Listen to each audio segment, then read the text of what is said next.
AI শিখবো নাকি programming শিখবো? যে ফিউচারে জব বা একটা ব্যবসা করতে চায় সিরিয়াস ভাবে, তার আসলে কিভাবে চিন্তা ভাবনা করা উচিত? Software development, marketing, sales, execution, operations everything যেখানে যেখানে সম্ভব আমরা এআই টুল স্ট্র্যাটেজি ইউজ করতেছি। ঠিক আছে? আসলে প্রস্তুতিটা কেমন হইলে আপকামিং ডেজ এ সে একটা চাকরি-বাকরি পাওয়া তার জন্য পাস করার পরপরই মাচ মোর ইজিয়ার হয়ে যাবে? পড়াশোনাটাকে আমরা আসলে মোস্ট অফ দ্য কেসই হচ্ছে অনেক গ্লোরিফাই করি আরকি। ফান্ডামেন্টালস বা প্রোগ্রামিং এর জিনিসপত্র শেখার কি আমার আদৌ দরকার আছে নাকি ওই টুলস গুলো চালানো শিখলে আমার জন্য বেটার হবে? 2026 সাল would be a turning point for the overall software industry. University স্টুডেন্টদের জন্য 2026 would be very exciting year. কেন? সফটওয়্যার টেকনোলজির ভূত ভবিষ্যৎ সামনে আসলে কোন দিকে যাচ্ছে? ৪ বছর ধরে ওয়েট করে তারপরে চাকরি-বাকরি খোঁজা বা ব্যবসার কথা চিন্তা ভাবনা করা উচিত নাকি ইউনিভার্সিটিতে থাকা অবস্থাতেই এই জিনিস শুরু করলে ভালো হয়? যেহেতু এআই অনেক কাজ করে দিবে, সো জব পাওয়াটা প্রথম দিকে ডিফিকাল্ট হয়ে দাঁড়াবে। এখন এআই আসার পরে অনেক জবও আসলে বাড়ছে। দেয়ার আর মোর ওপেনিংস নাও। আগে যদি আমি ২ জন হায়ার করতাম মান ডেভেলপারে, এখন হয়তো আমার ৪ জন সফটওয়্যার ইঞ্জিনিয়ার লাগতেছে। আল্টিমেটলি একটা মানুষের বেসিক নিড হচ্ছে তারে কিছু করে খাইতে হবে। এখানে কোনো মাপ নাই।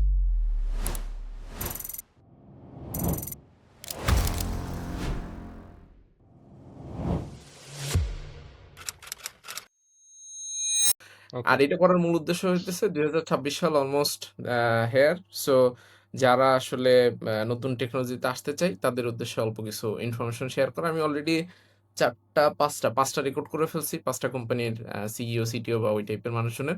বিশেষ করে এটা সফটওয়্যার টেকনোলজি ফোকাসড। সো আমার আজকের কোয়েশ্চেন আসলে একটাই আরকি। যে কোয়েশ্চেন আমি সবার কাছে কম বেশি করছি সেটা হচ্ছে ওভারঅল ২০২৫ সালে আমরা টেকনোলজির প্রচুর আ ডাউন দেখি নাই। প্রচুর আপস দেখছি। প্রচুর পরিমাণে কন্টিনিউয়াসলি চেঞ্জ হচ্ছে এবং বিশেষ করে এআই যেভাবে রেভলিউশন হইতে যাচ্ছে। তো ওই জায়গাটা থেকে আপনারা আসলে কেমন দেখতে পাচ্ছেন ২০২৬ সাল? বিশেষ করে অডিয়েন্স যদি ইউনিভার্সিটি স্টুডেন্ট হয় বা যারা নতুন আসলে টেকনোলজি ফিল্ডে আসতে চায়, তাদের উদ্দেশ্য করে আপনি কি বলতে চান ২০২৬ নিয়ে? থ্যাংক ইউ ভাইয়া। অনেক ডিপ একটা কোয়েশ্চেন। এটা আসলে আমার মতো ছোটখাটো মানুষের জন্য আনসার করা অনেক টাফ আরকি। তাও আমরা যেহেতু আ আমি মোটামুটি ভার্সিটির সাথেও টুকটাক কানেক্টেড। আমি আ আমার যে ইউনিভার্সিটি আইইউসি ইসলামিক ইউনিভার্সিটি চিটাগং, ওখানে আমি আ বেশ কয়েকটা কোর্স নিয়েছিলাম আরকি। অ্যাডজাঙ্ক ফ্যাকাল্টি হিসেবে, গেস্ট ফ্যাকাল্টি হিসেবে। তো সেই সুবাদে প্লাস আরো টুকটাক কিছু কনসার্ন এর কারণে হচ্ছে আমার হচ্ছে স্টুডেন্টদের সাথে মোটামুটি ইন্টারেকশন হয়। আ আ তার উপর হচ্ছে লাস্ট আমি যে কোম্পানিতে ছিলাম, ওই কোম্পানিতে আমার যেহেতু রিক্রুটমেন্ট অপারেশনস এগুলোই মেইনলি ওভারসি করা লাগতো। তো দেখা গেছে যে আসলে এই জিনিসগুলা দেখার সুযোগ হয়েছিল আরকি।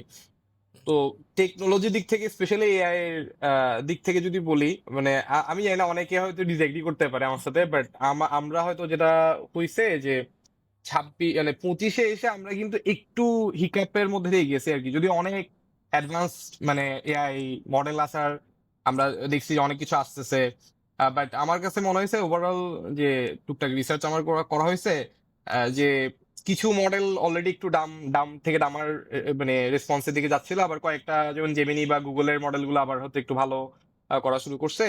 বাট ওভারঅল হচ্ছে মোটামুটি প্রোগ্রেস হইছে। এরকম না যে খুব বেশি মানে প্রোগ্রেস হয় না বা ইয়া হয় না। বাট এইখানে হচ্ছে আমার যেটা মনে হয়েছে স্টুডেন্টদের জন্য একটা বড়সড় আমরা বলব যেমন আমাদের যেমন রিসেন্টলি যেটা হচ্ছিল যে ইন্টার্ন হায়ারিং, জুনিয়র হায়ারিং সবার তো কনসেপ্ট ওইটাই যে আসলে জুনিয়র ইন্টার্নদের জব চলে যাবে কিনা, মিড লেভেল হুম। সিনিয়রদের জব থাকবে কি থাকবে না এটা নিয়ে তেমন আমার মনে হয় যে কোয়েশ্চেন আছে। মোটামুটি সবাই অ্যালাইন যে না ভাই এই রোলগুলা থাকবে। সবারই সবচেয়ে বড় কনসার্ন ছিল বা আমরা বড় ভাইদের ডিসকাশনও যেটা শুনতেছিলাম যে জুনিয়রদের জব থাকবে কিনা বা ইন্টার্ন লাগবে কিনা। যেমন এক বড় ভাই রিসেন্টলি বলতেছিলেন যে আমি আগে হচ্ছে ২ টা ইন্টার্নকে বা ২ টা জুনিয়রকে হুম। ডিক্টেট করতাম বা গাইড করতাম, মেন্টরিং করতাম। এখন হচ্ছে আমি কয়েকটা এআই মডেলকে হচ্ছে যে গাইড করতেছি। ক্লাউডকে বা জেমিনিকে বলতেছি যে তুমি এটা করে দাও, কোডেক্সকে বলতেছি এটা করে দাও। তো ওনার কাছে পার্সপেক্টিভটা হচ্ছে অনেকটা এরকম যে ওরা করে ফেলতে পারতেছে। বাট এইখানে কস্ট ফ্যাক্টরটাও আছে আরকি। এরকম না যে সে তো আসলে ফ্রি করতে পারতেছে। আমি নিজে হচ্ছে রেপ্লিটে মাঝখানে ট্রাই করে দেখছিলাম যে আসলেই আমি কত এফিশিয়েন্টলি নিতে পারি আরকি। যে একটা কাজ লেটস আমি জুনিয়রকে দিলাম না। হয়তো আমি নিজেই রেপ্লিট দিয়ে বা কোডেক্স দিয়ে বা কোন একটা মডেল দিয়ে ট্রাই করলাম।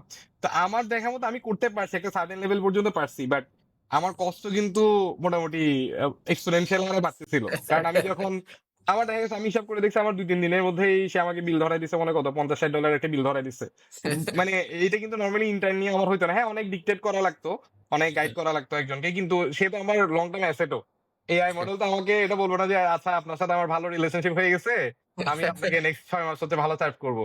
বাট আমরা হিউম্যান রিসোর্সের ক্ষেত্রে তো এই জিনিসটা হয় যে, স্পেশালি বাংলাদেশের ক্ষেত্রে আমরা যেটা দেখছি যে আসলে উম ওই যে আন্তরিকতাটা বা ওই যে মানে হিউম্যান যে অ্যাকচুয়াল রিলেশনশিপটা আর কি, যে কালচার যেটা আমরা বলি যে কালচার রিলেশনশিপ, এই ব্যাপারগুলা এগুলা আসলে রিসোর্সের ক্ষেত্রে বা ইঞ্জিনিয়ারদের ক্ষেত্রে একটা বড় একটা রোল প্লে করে আর কি। যে আমরা হয়তো একটা রিসোর্সকে স্যালারি দিচ্ছি, সাথে আরো কালচারাল ব্যাপারটাও দিচ্ছি, যে মানে ইঞ্জিনিয়ারিং কালচার দিচ্ছি, ওভারঅল গাইডেন্স দিচ্ছি, মেন্টরিং দিচ্ছি। সেই রিসোর্স কিন্তু চিন্তা করতেছে যে ঠিক আছে ভাই, আমাকে হয়তো সে অনেক কম টাকা দিতেছে, কিন্তু আমি তার থেকে লার্ন করার নিয়তে তার থেকে অনেক কম রেটেই কাজ করতেছি, বা অনেক কম স্যালারি রেঞ্জে বা বেনিফিটেই কাজ করতেছি। তো এই ব্যাপারটা আছে আর কি। সো ইন্টার্ন জুনিয়রদের ক্ষেত্রে তবে ওই জিনিসটা যে যখন আমি কোডটা পুশ করতেছি, একটা পিআর দিচ্ছি। রিসেন্টলি আমার এক্সামিটিং এর একজন সিনিয়র সফটওয়্যার ইঞ্জিনিয়ারের সাথে কথা হচ্ছিল, আমার ফ্রেন্ড। তো সে বললো যে তার টিমে 6 জন ইন্টার্ন, 6 জন ইন্টার্ন কোড পুশ করতেছে। তো একজন ইন্টার্ন কোড পুশ করে সে পিআর দিছে, পিআর দিয়ে হচ্ছে তার মানে আমার ফ্রেন্ডই তাকে বলতেছে, মানে ওই টিমকে বলছে যে তোমরা পিআরটা না বুঝে ক্লোজ করবা না, মানে না বুঝে অ্যাপ্রুভ করবা না আর কি। সো সে নিজে কিন্তু অ্যাপ্রুভ করে নাই, টেস্ট পারপাসে রেখে দিছে পিআরটা। তো সবাই মনে করছে যে আচ্ছা অমুক ভাই তো মনে হয় টাইম পাচ্ছে না দেখে পিআর অ্যাপ্রুভ করতেছে না, আমরা করে দিই। তো আরেকজন গিয়ে হচ্ছে অ্যাপ্রুভ করে দিছে, আরেকজন ইন্টার্ন আরেকজন ইন্টার্নের কোড অ্যাপ্রুভ করছে আর কি।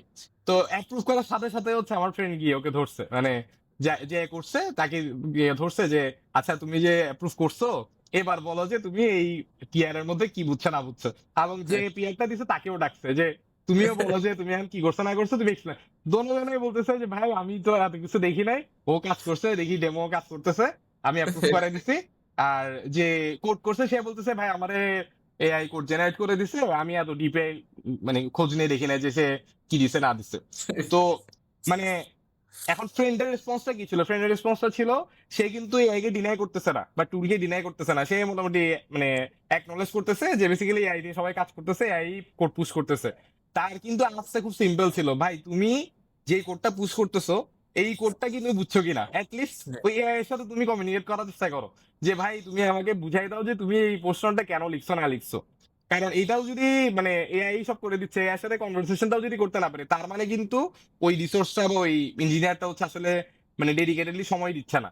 মানে সে অ্যাটলিস্ট মানে এআই এর সাথে কমিউনিকেট করার সময় দিচ্ছে না, সে এতই আইদার বিজি অথবা ডাম, যে কোনো একটা হবে, যে সে হচ্ছে ওই এআই এর সাথে কমিউনিকেট করারই সময় মানে সে নিচ্ছে না আর কি বেসিক্যালি। আর এটার আরেকটা রিসেন্ট একটা বড় একটা ইস্যু, আপনারা হয়তো যারা মানে প্রোগ্রামিং এর যেহেতু ফ্রন্ট এন্ড অনেক কোর্স বা কন্টেন্ট আছে, আপনারা হয়তো জানবেন যে রিসেন্টলি রিয়েক্ট এর মনে একটা বড়সড় একটা মানে বাগ বা ইস্যু আসছিল, যে রিয়েক্ট টু শেল নামে একটা প্যাকেজ মনে হয় কম্প্রোমাইজ হয়েছিল। এটার জন্য হচ্ছে বেসিক্যালি একদম ডিজিটাল ওশান থেকে শুরু সবাই হচ্ছে নোটিশ দেওয়া শুরু করছিল, ওয়ার্নিং নোটিশ এরা দেওয়া শুরু করছিল আর কি। আমি কিন্তু আমার টিম আমরা নোটিশ পাইছি, আমরা ধরছি ধুর এটা হয় অনেকই হয়, এটা নিয়ে এত পাত্তা দেওয়ার কিছু নাই। জাস্ট পরের দিনই আমার 2টা ক্লায়েন্ট ওয়েবসাইট ডাউন, লিটারালি মানে 504 এরর, টার্মিনাল নাই, পুরাই ডাউন। তো প্রথমে আমরা মনে করছি সার্ভার এরর, পরে আমার একটু সন্দেহ ছিল যে এটা কি কোনো কারণে কি ওইটার ইস্যু কিনা, কারণ শেল রিলেটেড টার্মিনাল রিলেটেড যেহেতু আমার কাছে একটু কনসার্ন মনে হয়েছে। তো আমি আমাদের এক টিম লিডকে বলতেছি আমাদের ভাই তুমি একটু কষ্ট করে জাস্ট ভেরিফাই করে আমাকে জানাও যে এটা কি ওই প্যাকেজ রিলেটেড কিনা। সে ভয়ে মনে কি কি কিসে আমি জানি না, সে হচ্ছে পুরো একদিন লাগায় রাতের বেলা আমাকে বলতেছে ভাই এটা ওই প্যাকেজের রিলেটেড। তো তার মানে জাস্ট একটা সিম্পল রিয়েক্ট প্যাকেজ। পরে আমি যেটা শুনলাম যে ছোটখাটো যেটা ইস্যু মনে হয় মোস্ট প্রবলি ও ওই সার্ভারের অ্যাক্সেস নিয়ে ফেলতেছিল, ফ্রন্ট এন্ডের প্যাকেজটাই মোস্ট প্রবলি সার্ভারের অ্যাক্সেস এরকম কিছু একটা ব্যাপার। এটা বলার রিজন হচ্ছে যে ওই যে আমার ফ্রেন্ড যাকে বলতেছিল যে তুমি কোডটা একটু বুঝার চেষ্টা করো বা কি করার চেষ্টা করো, দেখার চেষ্টা করো। তো এখন এআই যদি একটা এমন ভাবে একটা কোড দেয় যে এমন একটা প্যাকেজ ইউজ হচ্ছে যে প্যাকেজটা আসলে ভালনারেবল প্যাকেজ বা কম্প্রোমাইজ প্যাকেজ, এআই তো হয়তো এত চিন্তা করে দিচ্ছে না, সেই চিন্তা করছে আপনার ইউজ কত বেটার হবে না হবে এটা। তা আপনি জানলেনই না যে এখানের মধ্যে রিস্কি কোনো প্যাকেজ আসতেছে না আসতেছে, এই জিনিসগুলো আপনি জানলেন না। তো আলটিমেটলি কি হবে, আপনি দিচ্ছেন, এখন কোড পুশ করার পরে দেখেন কোড উড়ে গেল বা সেটাই। সার্ভার উড়ে গেল, এইটা তো তখন আসলে তখন ওইটা ইস্যু করবে আর কি। তো জুনিয়রদের জন্য বা ওদের জন্য আমার কাছে মনে হয়েছে এইটা মানে কেমনে মিটিগেট করা যাবে, কেমনে আরো নিজেকে আপডেট রাখা যায়, অ্যাটলিস্ট মানে মাইন্ডফুল থাকা যায় আর কি। আমি যা করতেছি আগে মানে ঘুরে ফিরে কিন্তু কথা আগেরটাই চলে আসে। মানে আমরা আগেও যেমন প্রোগ্রাম হিরো কি বলে যে সাপোর্ট সিস্টেম আপনারা দিচ্ছেন ডেডিকেটেডলি, মানে বলতেছেন যে তুমি যা করতেছো দেখে করো, বুঝে শুনে করো, এই ব্যাপারটাই। তো এই ঘুরে ফিরে কিন্তু এটাই, মানে এআই এসছে, এআইটাও ভাই তুমি বুঝে শুনে নাও, এটাই তো আলটিমেটলি মেসেজ। মানে এর বাইরে তো কিন্তু আর কোনো মেসেজ নেই। এআই টুল আসছে, আপডেট হচ্ছে, দ্যাটস রাইট। মানে এটা নিয়ে এত, মানে আমার কাছে মনে হচ্ছে অত হাইপ হওয়ার কিছু নাই। অবভিয়াসলি হচ্ছে মানে আপ টু ডেট থাকতে হবে, সবকিছুই করতে হবে, বাট হচ্ছে মানে প্রিন্সিপালস এর সাথে যদি আমরা ঠিক থাকি আর কি, ফাউন্ডেশন প্রিন্সিপাল এগুলো যদি ঠিক থাকি আমরা অ্যাজ এ প্রোগ্রামার বা ইঞ্জিনিয়ার, তাহলে আমার মনে হয় না যে আসলে ওই টুল গুলো নিয়ে এত বেশি ওয়ারিড হওয়ার কোনো ব্যাপার স্যাপার আছে আর কি, ইনশাল্লাহ। আমার কাছে এই জিনিসটা একটা কমন জিনিস আমরা কিন্তু কম বেশি শুনি যে জুনিয়ররাই আসলে সবচেয়ে বেশি প্রবলেমে পড়বে বা এই টাইপের একটা বিষয় বা ফ্রেশার যারা রাইট আছে। এইটাকে কিন্তু আবার ডিফারেন্ট ভাবে দেখা যায়। এক হইতেছে জুনিয়রই যদি ইন্ডাস্ট্রিতে না ঢুকে তাহলে তো মিড লেভেল আর সিনিয়র মানে রাইট রাইট কেমনে তৈরি হবে? কারণ কেউ না কেউ তো আসলে ফ্রেশার হইতে হবে। আদারওয়াইজ কেউ তো আসলে রাইট সিএসই তে বা কেউ যদি আজকে চিন্তা করে যে আমি আজকে থেকে প্রোগ্রামার হব, সে তো আজকে থেকে আসলে সিনিয়র বা মিড রাইট লেভেল কোনোভাবেই হবে না। সবাইকে জুনিয়রের ওই জার্নির ভিতর দিয়ে যাইতে হবে। তো ওই জায়গা থেকে আমরা একটা জিনিস যেটা খেয়াল করে দেখলাম, ইভেন আমরা লাস্ট টাইম যে আইআইইউসি তে যে হ্যাকাথন করলাম, আপনি নিজেও দেখছেন যে ওখানে ৪-৫ টা টিম ছিল যাদের প্রজেক্ট কিন্তু খুবই পলিশড, খুবই ভালো প্রজেক্ট। হুম হুম এটার কারণ ওরা এক হচ্ছে যে কার্সারের ইউজ কেস খুব ভালো জানে, আর দুই হইতেছে যে ওরা নিজেরাও প্রোগ্রামার রাইট হিসেবে বা ডেভেলপার হিসেবে আগে থেকে কিন্তু ওরা কাজকাম করে। তো রাইট জিনিসটা অনেক ক্ষেত্রে আসলে বিষয়টা এরকম হয়ে যাচ্ছে, আগে যেটা হইতো যে মানুষজন ইউনিভার্সিটিতে ৪ বছর পড়তো, এরপর রয়েস হয়ে সে বলতো যে ভাই আমি তো ফ্রেশার, আমারে তো ইউনিভার্সিটি কিছু শেখায় নাই, তুমি আমারে হায়ার করে ইন্টার্নশিপ দাও, ইন্টার্নশিপ দিয়ে তুমি আমাকে শেখাও। বাট এখন কিন্তু মানুষজনের এক্সপেকটেশন কমপ্লিটলি চেঞ্জ হয়ে যাবে। চেঞ্জ মানুষজন হয়েছে। এক্সপেক্ট করবে যে ইউনিভার্সিটিতে থাকা অবস্থায় সে ফার্স্ট ইয়ারেই সিদ্ধান্ত নিবে যে আমি হায়ার স্টাডি করব নাকি হইতেছে ডেভেলপমেন্ট লাইনে যাব। কারণ হায়ার স্টাডিতে গেলে তো পড়াশোনা একাডেমিক জিনিসে কোর ফোকাস। যদি মনে করে যে না আমি ডেভেলপমেন্ট লাইনে যাব, তাইলে তার আসলে ১ম বছর থেকে কাজ-কাম শুরু করে দিতে হবে এবং সে হয়তোবা 2nd ইয়ার, 3rd ইয়ারে থাকা অবস্থাতে কোনো একটা জায়গাতে ইন্টার্নশিপ করলো, রিমোটলি ডিফারেন্ট জায়গাতে কাজ করা এখন সম্ভব। এবং 4th ইয়ার হইতে তার হয়তোবা ১-২ বছরের এক্সপেরিয়েন্স হয়ে যাবে। অ্যান্ড দেন সে যখন ইউনিভার্সিটিতে বের হবে তখন কিন্তু সে আর ফ্রেশার না। তখন কিন্তু রাইট সে অলরেডি কিছুটা হলেও এক্সপেরিয়েন্স ডেভেলপার। তখন কিন্তু সে ইন্ডাস্ট্রিতে যে মোটামুটি রিজনেবল ভাবে কন্ট্রিবিউট করতে পারবে। আপনি তো ইউনিভার্সিটিতেও আসলে পড়াইছেন। এখন পোলাপান ধরেন ইউনিভার্সিটিতে থাকা অবস্থায় গাইগুই করতে থাকে, মোড়ামুড়ি করতে থাকে যে না করতেছি, আমি তো শেষ হইলে করব এটা সেটা বিভিন্ন জিনিসপত্র। এটাকে আপনি আসলে কিভাবে দেখেন যে ইউনিভার্সিটিতে থাকা অবস্থায় কি এখন শেখা শুরু করে দিলে বেটার নাকি ওই আবার সেই আগের মতোই যে না ঠিক আছে ৪ বছর শেষ করে সে কিছু মনে করলে করলো নাইলে নাই আরকি এরকম কিছু একটা? এটা একটা ইন্টারেস্টিং কোয়েশ্চেন, কারণ আমি আপনার ওই রিসেন্ট রাইসুল ভাইয়ের পোস্টটা দেখছি এবং হ্যাঁ, এটা দেখার সাথে সাথে আপনি তো জামিলকে চিনেন, তা আমি হ্যাঁ। আমার ফ্রেন্ডকে ফরওয়ার্ড করছি। আমাদের মেন্টর ভাই নামে একটা ইনিশিয়েটিভ আছে আর কি, সো ছোটখাটো আচ্ছা, মানে অনেক পুচকিয়া কম্পিউটারও বলতে পারেন, হ্যাঁ, প্রোগ্রামিং হিরোর। ওইটা হ্যাঁ। জামিলের পার্সোনাল ইনিশিয়েটিভ, আমরা হেল্প করি আর কি যতটুকু পারা যায়। আমাদের টুকটাক কিছু ছেলে পেলে রেডিও হয়েছিল, লিভার ল্যাবসে আরো ডেলিনেটে ওরা কাজ হ্যাঁ, করতেছিল। আমাকে আনিস সম্ভবত এটা হ্যাঁ, সম্পর্কে বলছিল। আনিস বলছিল মানে খুব লাইট ওয়েট, বাট আমরা মেন্টরিং ফোকাস করতে যাচ্ছিলাম আর কি, যদিও মেন্টরিংটাও তো প্রোগ্রামিং হিরো আছে, বাট হুম, ওইটা আর কি।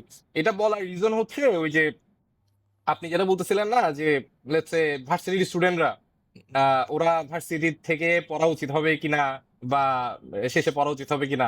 আমার ক্লাসরুমে আমি যদি ওটা প্রোগ্রামিং হিরোর এটা মনে হতে পারে যে অয়েলিং করতেছি বা আপনি আসলে থেকে হয়তো এটা বলতেছি, সুনাম করতেছি, বাট আমি তো আমরা নর্মালি যেটা করছি, আমি আনিসকে শেয়ার করছিলাম আমার প্রোগ্রামিং হিরোর গিটহাব কারিকুলামটা আমি আর জামিল মিলে রিভিউ করছিলাম যে ওই ঝঙ্কার ভাই যেটা পড়াইছে, আমি তো নিজেও এনরোল করে রাখছি প্রোগ্রামিং হিরোর কোর্সে। সো আমরা যেটা করছিলাম যে পাবলিক কন্টেন্ট গুলো দেখতাম, দেখে হচ্ছে আমি যখন বুঝছি যে ঠিক আছে এখান থেকে আমরা হয়তো কিছু জিনিস ইউটিলাইজ করতে পারবো, কোডের এক্সাম্পল বা কিছু আর কি হয়তো, তা আমরা কি করতাম যেহেতু প্রোগ্রামিং হিরোর কিছু ইন্সপিরেশন থাকতে পারে, তা আমরা চাইতাম না যে প্রোগ্রামিং হিরোর কেউ আমার কন্টেন্ট গুলা দেখে যাতে বলুক যে মানে ছাত্র চুরি করে পড়াইতেছে। তা আমি কি করতাম জিজ্ঞেস করে নিতাম আগে যে এখানে প্রোগ্রামিং হিরোর কোন স্টুডেন্ট আছে কিনা আগে থেকে। তো দেখা যাচ্ছে মোটামুটি 2-3 জন 4 জন 5 জন থাকে অ্যাভারেজে, মোটামুটি এটা ভালো একটা সাইন তো থাকে।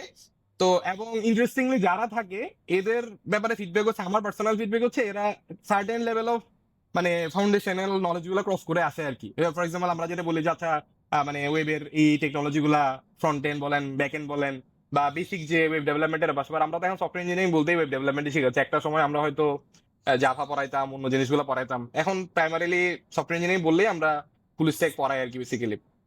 ওইখানে যখন এই ডিসকাশনটা আসে যে কারা পড়ছে না পড়ছে বা কেন পড়বা না পড়বা, তো এই ব্যাপারটা আমি দেখলাম যে ভার্সিটির ইন জেনারেল স্টুডেন্টদের মধ্যে আর কি, মানে এটা আমার আইসির অবজারভেশন, আমি তো অবভিয়াসলি এটা জেনারেলাইজ করতে পারবো না বুয়েট বা চুয়েটের ক্ষেত্রে সব জায়গার ক্ষেত্রে, বাট আমার কাছে মনে হচ্ছে যে আমাদের বাংলাদেশি যে এডুকেশন সিস্টেম হচ্ছে ফোর্স করে হচ্ছে যে যেই পাইপলাইনটা দেওয়া হয়েছে যে 10 বছরের আউটলাইন বা 4 বছরের আউটলাইন, এটাতে আমরা সেটেলড আর কি, বুঝছেন? এটা আমার কাছে মনে হচ্ছে পার্সোনালি, এটা আমি নিজেও তো সেটেল, ওই সিস্টেমের তো আমি প্রোডাক্ট বা প্রোডাক্ট বলতে পারেন। তো আমরাও কিন্তু একটা সময় পর্যন্ত ওইটাই চিন্তা করতাম, কিন্তু আমি যখন জবে আমরা যখন ঢুকছি তখন কিন্তু আসলে আমাদের ওই টাইমলাইন তো নাই। যেমন আমরা যখন জবে ভাইয়াদেরকে বলতাম প্রথম প্রথম যে ভাই এটা পারবা কিনা, তো আমরা বললাম ভাই আচ্ছা ভাই আমাকে 3 মাস টাইম দেন। তো ওনারা বলতো মানে ওনারা আকাশ থেকে বলতো, ভাই 3 মাস বলতে আমার তো টাস্ক তো 2 সপ্তাহ পরে দিতে হবে, তুমি তো 3 মাস পাবা না। আমি বলছি, কি বলেন, আমি নতুন একটা টেকনোলজি আপনাকে 2 সপ্তাহের মধ্যে কেমনে দেবো? তখন কিন্তু আমাদেরকে মানে নিজেদের মাইন্ডকেই ফোর্স করতে হয়েছে না আমার 2 সপ্তাহের মধ্যে আমি কেমনে একটা টেকনোলজি শিখে বা কোন একটা ফ্রেমওয়ার্ক শিখে এটা ডেলিভার করব। তখন কিন্তু আমি ওই টাইম লাইনে নাই যে আমার হচ্ছে যে 4 বছর আমার কারিকুলাম পড়তে হবে, ভিডিও কোর্স দেখতে হবে, রিটেন কোর্স দেখতে হবে। বাট এইটা আমার কাছে মনে হচ্ছে আমাদের এডুকেশন সিস্টেমের একটা উইকনেস বলা যায় আর কি, যে এডুকেশন সিস্টেম আমাদেরকে ফোর্স করে হচ্ছে যে তুমি পারো না পারো, ভালো হোক খারাপ হোক, তোমাকে 10-12টা ক্লাস করে যাইতে হবে, ওয়েদার ইউ আর মানে সুপারস্টার অথবা মানে একদম মানে লেম স্টুডেন্ট। যার কারণে আমার কাছে মনে হয় সুপারস্টাররাও কিন্তু আলটিমেটলি ওইটাই চিন্তা করে। হয়তো অনেকগুলো ভালো স্টুডেন্ট আছে যারা হচ্ছে হয়তো ওদের লেভেল গুলোকে ক্রস করে অন্যান্য অনেক curriculum activity, extra curriculum activity করে, কিন্তু আপনি কয়জন পাবেন? মানে আপনি এই যে 20-22 লাখের যে ডেটাটা বললেন, 20-22 লাখের মধ্যে আপনি হিসাব করেন যে 100 জনও পান কিনা যে এরকম মানে পাইনিয়ার লেভেলের বা সুপিরিয়র লেভেলের যারা আসলে এটা তো আপনি নিজেদের ক্রস করে আসছে। ইউনিভার্সিটিতে যে প্রবলেম সলভিং ক্লাব হয়, আপনি দেখবেন এসিএম আইসিপিসি তে টিম দেওয়ার জন্য টিচারদের একটা প্যারা খাইতে হয়, কারণ ওইরকম এনাফ স্টুডেন্ট তো ইউনিভার্সিটিতে থাকে না যারা ধৈর্য ধরে রাইট, ওরকম টপ লেভেলের জিনিসপত্র করবে। হ্যাঁ ভাইয়া রাইট, প্লিজ। হ্যাঁ রাইট। ওইটাই বললাম আর কি, যে মানে বেসিক্যালি ওই আপনি যেটা বলতেছেন যে আসলে লং টার্ম পড়া উচিত কিনা বা মানে কতটুকু ইনভলভ থাকা উচিত বা ডেডিকেটেড। আমার কাছে মনে হয়েছে ওই মাইন্ডসেটের কারণে অনেকে হচ্ছে এটা চিন্তা করে আর কি, যে আমি কি সময় দিব কি দিব না, বা কখন থেকে দিব না দিব। আমার মতে হচ্ছে আপনি যেটা বলছেন আউটলাইন, মানে এখনকার যে অবস্থা, এটা আমরা আইসির স্টুডেন্টদেরকে বলতাম আলহামদুলিল্লাহ কিছুটা ইমপ্রুভ হয়েছে, বাট ঢাকার ইউনিভার্সিটি গুলোর তুলনায় বা ঢাকার কম্পারিজনে বাইরের ইউনিভার্সিটি গুলোর তুলনায় মানে আমরা ধরেন লেয়ার বাই লেয়ার পিছিয়ে আছে আর কি। যেমন আমি যেমন গুগলের বা অ্যামাজনের ওদের সাথে যখন কথা বলতেছিলাম যে ওনারা ইন্টার্ন গুলো কেমনে করে, তো ওদের ইন্টার্নশিপ হচ্ছে লিটারালি আপনার খবর নিলে দেখবেন অ্যামাজন বা গুগল হচ্ছে ইন্টার্নশিপ করা হচ্ছে, ফার্স্ট ইয়ারের স্টুডেন্টরাও ইন্টার্নশিপে ঢুকতেছে, আমার ইন্টার্ন ঢুকে ওরা একটা স্টুডেন্ট যে হচ্ছে মানে আসলে ইন্ডাস্ট্রিতে যাওয়ার ব্যাপারে চিন্তিত, সে প্রত্যেক বছর বছর ইন্টার্ন করতেছে। এবং আমার পরিচিত অনেকে আমি শুনছি হচ্ছে সে অ্যামাজনে ইন্টার্নশিপ করছে 2-3 বার, ফাইনাল ইয়ারে গিয়ে অ্যামাজনই বলছে ঠিক আছে তুমি তো অলরেডি প্রুভেন, তোমার এত ইন্টারভিউ দেওয়া লাগবে না, তুমি আসো আমাদের কাছে কাজ করতে আসো। তো তার তো মানে আপনি ওর লেয়ারের সাথে আমাদের লেয়ার কিন্তু কম্পেয়ার করে লাভ নাই, কারণ যদি এখন ঢাকাতে অনেকে আসতেছে, বাট এটাও আপনার মানে অ্যাকনলেজ করতে হবে যে এই কাজগুলা কিন্তু হচ্ছে মানে ফ্রেমওয়ার্কের বাইরে, মানে আমাদের এডুকেশন সিস্টেম বা ইউনিভার্সিটি কিন্তু মানে করতেছে না। ইউজিসির বোর্ডের সাথে আমাদের কথা হয়েছিল, আইসিতে আসছিল, আমরা ইন্ডাস্ট্রি থেকে আমরা কয়েকজন গেছিলাম আইসির প্রোডাক্ট হিসেবে যে বলার জন্য আর কি। সো ওনারা বলতেছেন যে এতগুলো আপনার স্টুডেন্ট বের হচ্ছে, আপনার ইন্ডাস্ট্রিতে প্লেসমেন্ট করতে পারতেছেন না কেন? আমাদের কথা হচ্ছে যে আপনারা যে ক্রেডিট সিস্টেম দিচ্ছেন 163 165 ক্রেডিট সিস্টেম, কারিকুলাম বানায় রাখছেন, তো আপনি কারিকুলামের মধ্যে দেন যে আপনি প্রত্যেক সেমিস্টারে বা প্রত্যেক ইয়ারে আপনি একটা মানে কোর্সই দেখেন যে হচ্ছে ইন্টার্নশিপ, তারপরে দেখেন পারে কি পারে না। আপনি ভার্সিটি গুলোর সাথে কথা বলেন বা ইন্ডাস্ট্রি কোম্পানি গুলোর সাথে কথা বলেন। আমি এরকম ইউনিভার্সিটি পাইছি, নাম বলতেছি না, আমার ইন্ডাস্ট্রিয়াল একটা ট্রেনিং এর জন্য আমি ওই ইউনিভার্সিটি, সরকারি ইউনিভার্সিটি আর কি, পাবলিক ইউনিভার্সিটি চিটাগাং। সো আমাদেরকে ইন্ডাস্ট্রিয়াল ট্রেনার হিসেবে নিয়ে গেছে, বুঝছেন? তো কোনো ট্রান্সপোর্টেশন সিস্টেম নাই। তো আমাদেরকে বলছে আপনারা ভাই যাইতে পারবেন, স্টাফ বাসে উঠতে পারবেন না।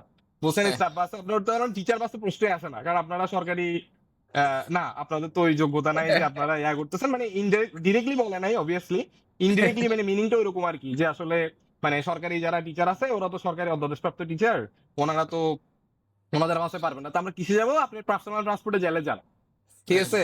তারপরে দেখা যাচ্ছে খাওয়া দাওয়ার দিচ্ছে স্টুডেন্টদেরকে, খাওয়া দিচ্ছে, সরকারি প্রজেক্ট কিন্তু এটা সরকারি প্রজেক্টে সরকারের রিভলিউশন দেখেন না, সরকারের রিভলিউশন হচ্ছে স্টুডেন্টদেরকে খাবার দিবে কিন্তু টিচারদের করে খাবার নাই বা ইন্ডাস্ট্রিয়াল মেন্টরদের করে খাবার নাই।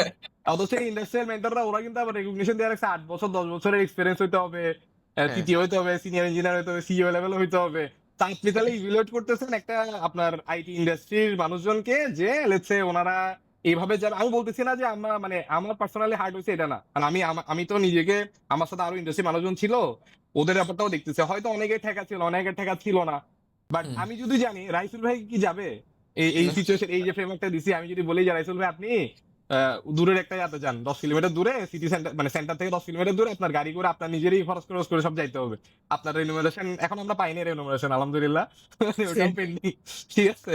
তো এটা বলতেছি যে এক্সাম্পল আর কি, প্রাইভেট গুলো একটু বেটার দেয়, বাট মানে আপনি তো এই জিনিসটাকে একনলেজই করেন না, ইন্ডাস্ট্রিকে আপনি যে বলতেছেন ইন্ডাস্ট্রির সাথে একাডেমিয়া রিলেশনশিপ নাই, এটা নাই সেটা নাই। তো ইন্ডাস্ট্রির সাথে আপনারও আগে আসতে হবে।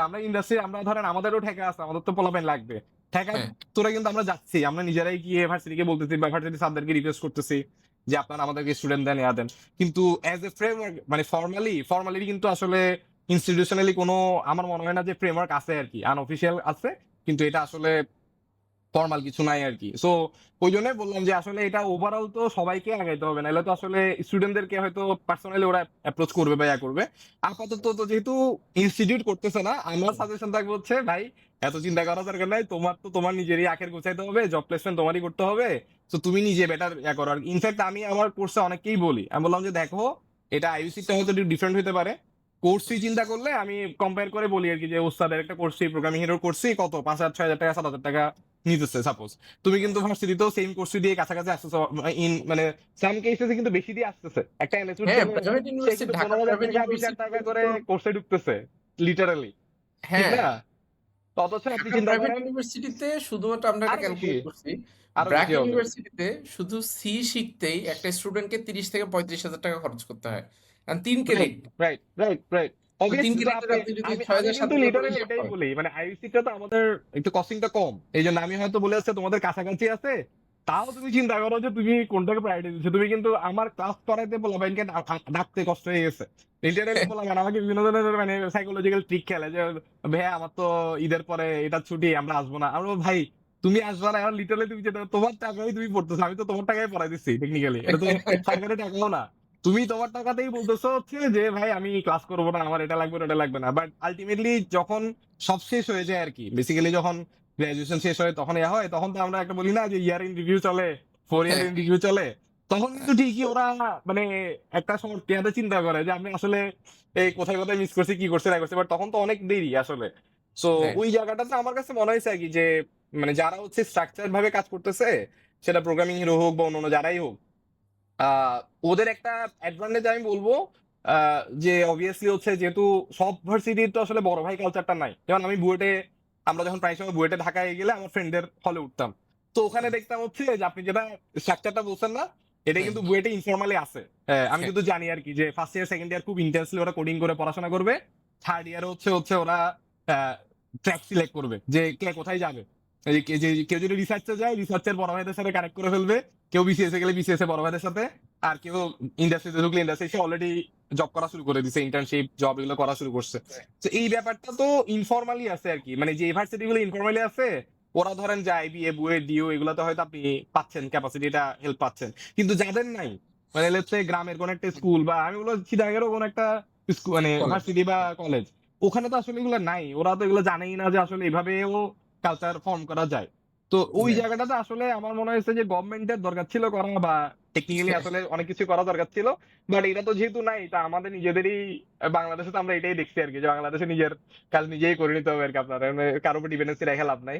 তো ইনশাল্লাহ ওটা বেটার আর কি। সেটাই আমারও আসলে সেটাই মনে হয়, কারণ গভর্নমেন্ট যদি একটা ইনিশিয়েটিভ নেওয়া শুরু করে সেটা ফাইনালি এক্সিকিউট হইতে 3-4 বছর 5 বছরের মামলা, কিন্তু যে আজকে ইউনিভার্সিটিতে আছে ও তো তার চলে কিন্তু যাচ্ছে, আসলে সময়টা সময় চলে নেই যাচ্ছে। সেটাই। Right.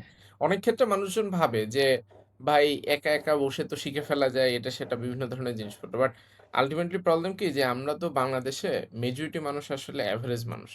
অ্যাভারেজ মানুষের একটা বড় প্রবলেম হচ্ছে 1 দিন 2 দিন কনসিস্টেন্সি মেনটেন করতে পারে, 3 দিন 4 দিনের দিকে যে তার লাইফে বিভিন্ন ধরনের প্রবলেম আসতে থাকে অ্যান্ড সে কিন্তু ডিস্ট্রাক্টেড হয়ে যায়। আবার অনেক ক্ষেত্রে মানুষজন ভাবে যে ভাই যে আসলে এরকম ডিস্ট্রাক্টেড হয়ে যায় তাকে দিয়ে তো প্রোগ্রামিং হবে না, এই কথাটা আসলে পুরোপুরি রাইট না। এটা একটা না কারণ না হচ্ছে বাংলাদেশের ডিফারেন্ট কোম্পানিস আছে। বাংলাদেশে যেরকম একদম এভারেজ মিডিওকর লেভেলের কাজকাম করার কোম্পানিও আছে, আবার টপ অফ দ্য টপ কোম্পানিও আছে যারা হুম একদম ধরেন ফাটাফাটি। আপনি লিবারেট ল্যাবসে যখন হায়ার করছেন টপ ক্যান্ডিডেট দেখে হায়ার করছেন, অপটিমাইজলি যখন হায়ার করে তখন টপ ক্যান্ডিডেট দেখে হায়ার করে। আবার দেয়ার আর সার্টেন স্মল কোম্পানিজ যারা মার্কেট প্লেসে হয়তো বা ছোট ছোট কাজ রাইট করে। রাইট রাইট ওর যার জন্য যার কিন্তু আসলে যার যার ক্যাপাসিটি অনুযায়ী সেটাই। বাজেট অনুযায়ী হায়ার করবে, এটা নিয়ে তো আসলে আমি একটা সময় যখন ইয়াং ছিলাম তখন আমি হ্যাঁ অনেক মানে ভোকাল ছিলাম যে কেন হায়ার করে 10,000 টাকার ইঞ্জিনিয়ার 15,000 টাকার ইঞ্জিনিয়ার। বাট এখন আমার দুই দিকেই মোটামুটি যাওয়ার পরে আমি বুঝছি আর কি যে আসলে যে বিজনেস করতেছে ভাই ওনার বাজেট থাকতে পারে, ওনার সার্টেন অপারেশনাল লিমিট থাকতে পারে, উনি 10,000 টাকা দিয়ে ইঞ্জিনিয়ার হয়তো চালাইতে পারে। এখন উনি এটা কিন্তু নিয়ে আসলে 10,000 টাকায় অপটিমাইজড লেভেলের ডেভেলপার খুঁজেও না। বুঝতেছে না, এটাই আমার কথা হচ্ছে এটাই যে উনি তো ওনাকে আপনার ক্লেম করতেছেও না হ্যাঁ, লিটারালি যে অপটিমাইজলি বা মানে ওই অ্যামাজন গুগল লেভেলের ইঞ্জিনিয়ার হায়ার করতে হবে, এটা ওনাদের এক্সপেকটেশনও নাই আর কি কাইন্ড অফ। স্বাভাবিক। কারণ হইতেছে পুরা ওভারঅল এটা কিন্তু শুধু ডেভেলপমেন্ট সাইডে না। আমরা নরমালি যখন জীবনযাপন করি, ফর এক্সাম্পল আপনি নরমাল যখন কাঁচা বাজার থেকে বাজার করবেন, ন্যাচারালি সেখানে পরিবেশটা অত বেশি সুবিধাজনক থাকবে না। এখন ওখানে একরকম দাম দিয়ে আপনি জিনিসপত্র কিনবেন। আমি ভাই ছোট্ট একটা পয়েন্ট, ওই আপনি যেটা লাস্ট বলতেছিলেন যদি একটু হালকা হ্যাঁ, মোটিভেশনাল শিওর। স্পিকারের মতো শোনাবে, না, না ওই প্লিজ। অ্যাভারেজ স্টুডেন্টদের ক্ষেত্রে যেটা বলতেছেন আর কি, সো ওইটা নিয়ে আমার একটা ফিডব্যাক আছে আর কি। অ্যাভারেজ স্টুডেন্ট বলতে মানে আমরা তো ধরেন আইআইসি কে, যদি আমি মানে এটা হয়তো একটু ব্লেম করা হতে পারে বা করা হতে পারে, বাট আমরা ধরে নিই যে হচ্ছে আইআইসি মানে ঢাকার ইউনিভার্সিটি গুলোর কম্পারিজনে বা প্রাইভেট গুলোর কম্পারিজনে অনেক পিছিয়ে আছে আর কি। এবং নর্মালি যারা ধরেন একদম খুব টপ জায়গায় যাইতে পারে না, ওরা বিভিন্ন কারণে হয়তো আছে, কয়েকজন ভালো স্টুডেন্ট আছে, জামিলের মতো কয়েকজন হয়তো ভালো স্টুডেন্ট আছে যারা হচ্ছে চিটাগাং ইউনিভার্সিটিতে টিকেও সে হয়তো এখানে আসছে, এরও হইতে পারে। বাট কেন বলতেছি যে আমার দেখা মতো আমাদের ক্লাসরুমে আমরা দেখছিলাম, আমাদের ব্যাচমেট যারা ছিল অনেককে আমরা দেখছি মানে ক্লাস চলাকালীন সময়ে বা মানে আপনি যদি আমাকে জিজ্ঞেস করতেন কোনো একটা সময় গিয়ে যে এই ছেলেটা কি প্রোগ্রামার হবে, প্রোগ্রামার জব পাবে কিনা, আমার কিন্তু মানে ব্ল্যাঙ্ক আনসার হইতো যে সে প্রোগ্রামার জব করতে পারবে না। বাট হ্যাঁ, সে এখন প্রোগ্রামার জবও করতেছে, পারলে 2টা জব করতেছে এরকম টাইপের অবস্থা, সে ফুল টাইম আছে, রিমোট আছে, এরকম টাইপের অবস্থা, এবং ইনকাম মাশাআল্লাহ খুব ভালোই করতেছে। মানে ওই আপনি যেটা বললেন না, সলিউশনটা বা অ্যান্সারটা ছিল হচ্ছে তার ডেডিকেশনের উপরই, মানে সে কত আসলে একটা জিনিস তার ক্লিয়ার ছিল, সে বুঝতো না বুঝতো সে কিন্তু লেগে থাকতো, মানে হ্যাঁ। সে কোনো কিছু একটা জিনিস জন্য ধরতো, সে না বুঝলে আমরা এটা নিয়ে অনেক তাকে অনেক জোক করতাম, মক করতাম তখন যে তুই তো বুঝোস না, তাও এটা করস এটা করস, প্রোগ্রামিং করছস কিন্তু জানাস না, এটা সেটা, বাট সে কিন্তু লেগে থাকতো। এবং ওইটাই দেখলাম হচ্ছে তার পরবর্তীতে যে তার জন্য এটা প্রুফ করছে আর কি, বেটার মানে ভালো একটা অপরচুনিটি তার জন্য প্রুফ হয়েছে।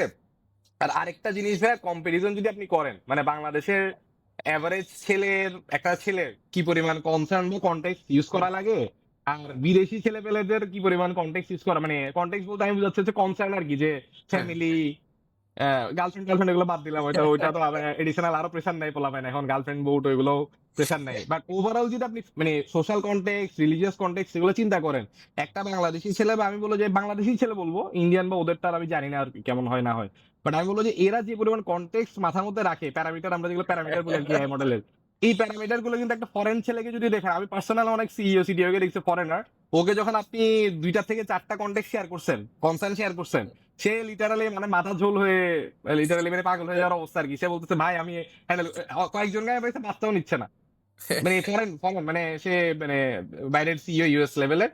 তো হ্যাঁ। সে তাকে আমি বলছি তো আপনি বাচ্চা নিচ্ছেন না কেন, বলতেছে বাচ্চা এটা আলাদা কনসার্ন, এটা আমি নিলে কিন্তু আমার ম্যানেজমেন্ট আছে, এটা আছে, সেটা আছে, আমার এখন কোম্পানি স্কেল করতে হবে, আমার এখন বাচ্চা নেন মানে ইয়া নাই, টাইম নাই, বা বাচ্চা নেওয়ার প্যারাটা নিতে পারতেছে না। তো আপনি চিন্তা করেন আমার আলহামদুলিল্লাহ 3টা বাচ্চা, তো এই আমার সবই চালাইতে হইতেছে, কিন্তু আমার এখানে বাজে আমরা বললাম না যে আমার এখন কালকে বাসা চেঞ্জ করতে হবে, তা আপনার হ্যাঁ। সাথে আমার বসছি, আমি কিন্তু আপনাকে কোনো নেগিং করে নেই যে ভাই আমার এইটা আছে সেটা আছে, এখন 10টা জিনিস, আমি তো মাথা পাগল হয়ে যেতেছে, এটা বলার আসলে সুযোগ নেই বাংলাদেশে, বুঝছেন? তো ওই কারণে দেখা যাচ্ছে একটা অ্যাভারেজ স্টুডেন্টেরও কিন্তু অনেকগুলো কনসার্ন, তো ওইটা যে ফোকাসটা না, এটা কাউকে না কাউকে লাগে আর কি। আমাদের জন্য আসলে বাংলাদেশের পার্সপেক্টিভ মেন্টরটা এই জন্য আসলে বেশি ইম্পর্টেন্ট, মানে ও বাইরের দেশ থেকে আমার এখানে বলবো হচ্ছে মেন্টর ফিগার বলেন বা কোন একটা ইনস্টিটিউট বলেন, যেই আছে ও যদি ওই মেন্টরিংটা বা খুব ফোকাস অ্যাপ্রোচে করে, এটা ছাড়া আসলে আমাদের জন্য টাফ আর কি। কারণ যারা খুব সেলফ রেগুলেট করতে পারে ওরকম বাংলাদেশে খুব মানুষ কম, এবং এরা আমি বলবো যে অনেক high spiritual level, psychological level অনেক হাই আর কি, যে যারা এটা করতেছে অবভিয়াসলি এটা রেকমেন্ডেড, বাট এটা তো সবাই পারে না, মানে এটা খুব টাফ আর কি যে ম্যানেজ করা। ওই জন্য বললাম যে অ্যাভারেজ স্টুডেন্টটা মানে স্টুডেন্টদের জন্য আমার মেসেজ থাকবে এটাই যে ভাই তোমার যদি মনে হয় যে তুমি নিজেকে রেগুলেট করতে পারছো না, প্রোক্রাস্টিনেট বেশি করতেছো, বারবার মিস করতেছো ডেডলাইন, আমি বলবো যে তুমি ভাই যে কোনো একটা মেন্টর বা কারোর সাথে চলে যাও, বা কাউকে ধরো, একদম জোর করেই ধরো আর কি, যে আমাকে ভাই আপনি গাইড করেন, আমাকে ফোকাস করতে হেল্প করেন, এই টাইপের ব্যাপার আর কি। নাহলে আসলে টাফ আর কি পরবর্তীতে গিয়ে, এটা রিয়েলাইজেশনটা অনেক পরে হয় যখন ক্যারিয়ারের অনেক টাইম চলে যায়, তখন আসলে রিকভার করা অনেক টাফ হয়ে যায় আর কি। এটাই জাস্ট বলতে চাচ্ছিলাম আর কি, আবার স্টুডেন্টদের না, ওটা না, ওই টপিকটা এটা আপনি ভালো বলছেন। কারণ ইনফ্যাক্ট রিসেন্ট টাইমে আমিও স্টুডেন্টদেরকে এই জিনিস বলা শুরু করছি যে নট নেসেসারিলি শুধু প্রোগ্রামিং হিরো, যেখানে তুমি এই টাইপের রাইট সাপোর্ট রাইট রাইট পাবা সেখানে তুমি যাওয়ার চেষ্টা করো। ইভেন যদি তোমার ওইরকম ইউনিভার্সিটি সিনিয়র বড় ভাই হয়, দরকার হলে তার পিছন পিছন ঘুরতে থাকো। তুমি সকাল বিকাল তারা বলতে থাকো যে ভাই আপনি আমারে একটু হেল্প করেন, আপনি আমাকে বুঝান। একবার মেসেজে রিপ্লাই না দিলে দরকার হলে ১০ বার মেসেজ দাও।